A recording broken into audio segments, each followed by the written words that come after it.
So just finished an amazing workout with my man, Rich Piana, 5%er. What's up, everyone? I'm telling you right now, Rich, that was an intense workout. Yes, Definitely I fucking had a blast, man. Yeah, I did too, and I think that the main reason that I wanted to work out with you, all of my viewers always say, collab with this guy, collab with this guy. The most requested person to collab with is you. And so we made that happen. Thank you so much for sure, for coming out. We crushed it. It was awesome. And I want to tell you guys, this video will give you some insight on our past of how we've trained, what we're going into the future along with you guys. There's a lot of people that do higher reps, low reps, high intensity. I'm such a busy guy. Such a busy guy. Such a busy guy. Sorry about that. No worries. But the bottom line is, you know, no matter what background you have, as long as you train with intensity, you're going to get something done. And obviously, but what do you weigh right now? I know everybody wants to know that. I'm 280 right now. 280? I'm on my way down. Yeah. I'm struggling to get down. Are you dieting for something right now? You know, I'm just, you know, I'm getting older. My health, you know, I can't be walking around 290, 300 pounds. I hear you, brother. I'm not comfortable at that weight, you know, so my ideal weight is 260. Okay. But, you know, being at the expos and being around guys like you, training with guys like you, makes me feel like I need to, you know, be as big as I can, be as strong as I can. And Same. I'm 44 years old. I'm not 19 years old. I need to wake up and realize that you can't be the biggest, baddest, strongest guy forever. The biggest, baddest, strongest guy just said that. Take heed, guys. Now, what made you, okay, obviously it's a real simple question, what made you get into bodybuilding? Because you used to compete, correct? Yeah, okay. I started competing at 15. Okay. I started training at 11. My mom was a competitive bodybuilder. Her husband, my stepdad, was a competitive bodybuilder. And the family. So at 6 years old, I was sitting in Gold's Gym playing with my He-Man dolls. Right.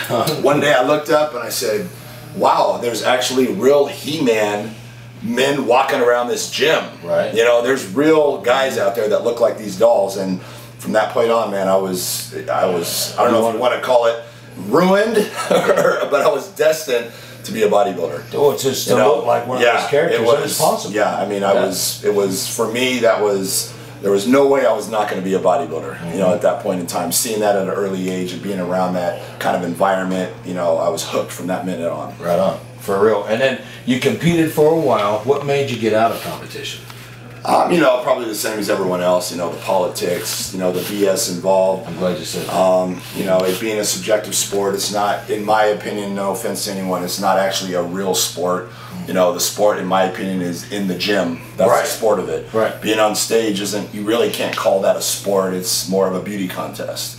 And again, I'm not trying to, I love bodybuilding, I've loved it my whole life. We did it. You know, what we just did out there in the gym, that's a sport. That's right. If we got in our underwear right now and sit next to each other, I don't know if I'd call that a sport. We could probably sell that food. Again, I'm not trying to talk whatever. I'm just telling how it is. I get you. So, how long has it been since you competed, and why did you want to be even bigger off stage than on stage? Because obviously you didn't step on stage at 300 pounds. Yeah, you know, it's just a gradual thing that happens that, you know, people look at you and they say, why would you want to be that big? And people understand that working out is what I love. It's what I enjoy. Same as you, it's something I enjoy. Yeah. So getting huge is just what happens when you work out, you know? And that's what happens. Your muscles grow, you get bigger, you get leaner, and it's just part of the process. So, you know, I'm not going to be in the gym and be like, whoa, I need to like slow it down. I'm getting too big. I'm getting too big. I need to not work out so hard. Right. You know, we go in there and we train as hard as we can and we love it.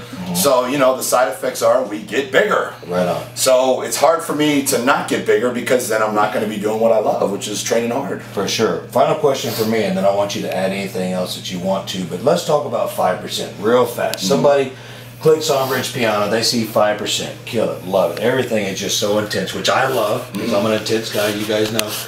What does 5% represent to you, and what are you trying to continue to focus on going forward with 5% Rich Piana? 5%, I don't know if you know, it's the 5% of people in the world that are willing to do whatever it takes to reach their goals. Right. And with that being said, a lot of people look at it as the outer shell. You know, they send a picture and they say, am I a 5%er going by their body? And people send you pictures like that all the time. Right. Yeah. And for me, it's really, that has a little bit to do with it, but it's more the mentality. You know, the 5% of the people that have the mentality to not give up, have the mentality to keep pushing forward to reach their goals. And for me, bodybuilding was my goal in life for, you know, close to 20 years. That's all I cared about. That's all I wanted in life. And that's what I put all my efforts towards. Now, that's one of the smaller little percentages of my life of what I'm trying to achieve. You know, for me it's success, financial security, and being the best I can be in every aspect of life. Right, and you push that towards all the people that become 5%ers, and right. you preach that of trying to be the best that you can be, right. and everything, not just bodybuilding. Right, you know, be the best son, be the best father, be the best husband, be the best wife. Right. You know, be the best, you know, employee. You know, if you own a business, be the, you know, make your business as successful as possible. Does any of this sound familiar? This is exactly my mentality. You know, and that the thing is that, you know, it's people judge me completely by my physique, and then understand that that's like 10% of me. Sure. You know, if people really want to judge me, they need to find out more about what I'm doing outside of bodybuilding. You know, the real estate, you know, the stock trading, you know, the businesses, you know, that's the real Rich Piana, is for me being the most successful person I can, and, you know, being, you know, financially set, you know, for the rest of my life are my main goals. Right. The bodybuilding is something I love, I enjoy, but, you know, I'd much rather, you know, hundreds of millions of dollars and own 10 successful businesses. Sure. And be a skinny guy than be, you know, have a perfect body and have nothing.